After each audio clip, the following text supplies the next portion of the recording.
Hello, everyone, and thank you for tuning in. Today, we're going to be looking at Chainlink and its valuations against Bitcoin, looking towards July and the rest of the summer. Remember, if you do like this video and the other videos that I make on this channel, be sure to hit the like button down below and also consider subscribing. So let's take a look because June is behind us. We have dropped, roughly speaking, the entire month of June about 35.5% against Bitcoin.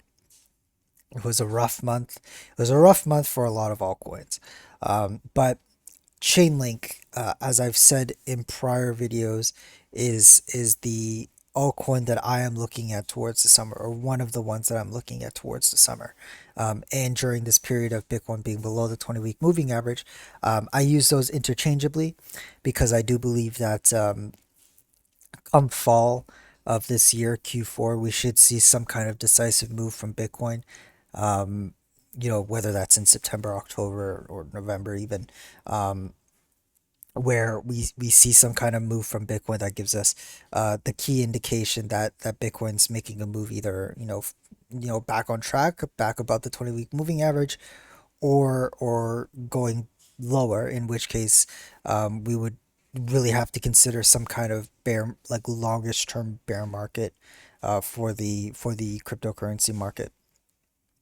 Until that time, though, um, I think Chainlink is primed to do very well during this period of Bitcoin being below the 20-week moving average.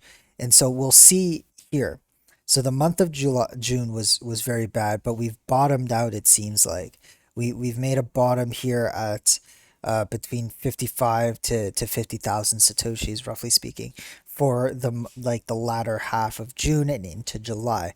And it is today where we see a move of 5.5% against Chainlink. Now, 5.5% isn't a day to get excited over, right? Like, I mean, June 20th, we had a 6.5% move from Chainlink.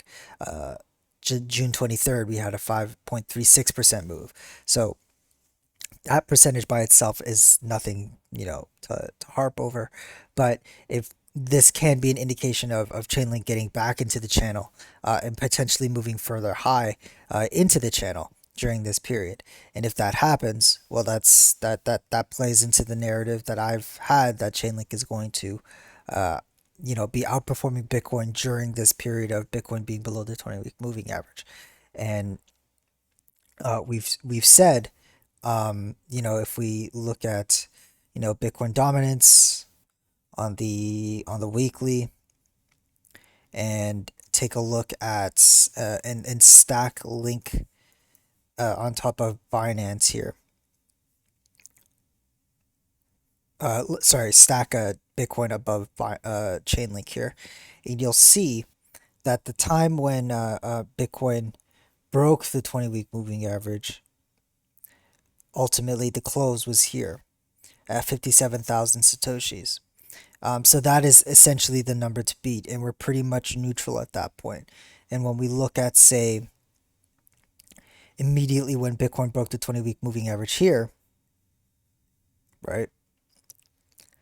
So here at the closing price at about 5,100 satoshis, crazy how much how little it cost back then, to the point where Bitcoin broke above the 20-week moving average. We see that there are periods, okay, there were periods of Chainlink being below the entry point.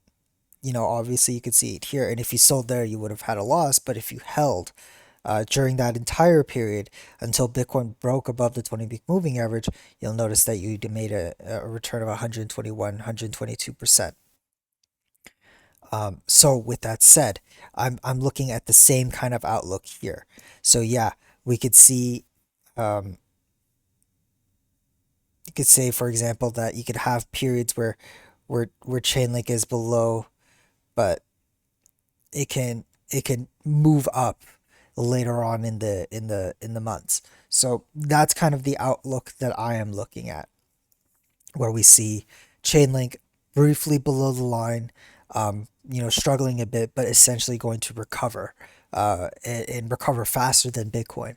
And so thus you would make a return if you bought Chainlink at the point in time when Bitcoin broke the 20-week moving average and sold it when it re-entered back above it.